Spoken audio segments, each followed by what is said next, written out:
વિસાવદરના ધારાસભ્ય ગોપાલ ઇટાલીએ આક્ષેપ કર્યા છે, જેમાં સાવજ ડેરીના ચેરમેન દિનેશ ખટારિયા સામે તેમણે આક્ષેપ કર્યા.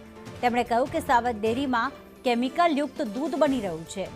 વંથલીમાં મળેલી સભામાં ગોપાલ ઇટાલીએ આક્ષેપ કર્યા.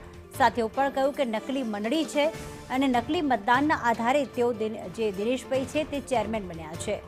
કિરીટ પટેલ અને મંડળીઓ જે છે તે કેમિકલયુક્ત દૂધ બનાવી રહી છે, જેના કારણે કેન્સરના દર્દીઓ દિવસે ને દિવસે વધી રહ્યા છે, તેવું ગોપાલ ઇટાલીએ આક્ષેપ કર્યો.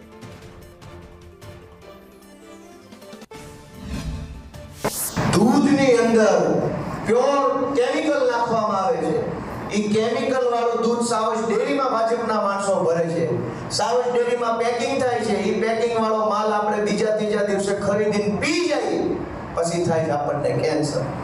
દવા તો વર્ષોથી છટાય અને દવા તો પાંદડા ઉપર છટાય, પણ તોય જૂનાગઢ સાવજ ડેરીના ભાજપના મળતિયાઓ નકલી મંડળીના આધારે, નકલી મતદાનના આધારે ચૂંટણી જીતીને સાવજ ડેરીમાં બેસે, કેમિકલ વાળું દૂધ વેચે, કરોડો લોકોના જીવન સાથે ખિલવાડ થઈ રહ્યો છે.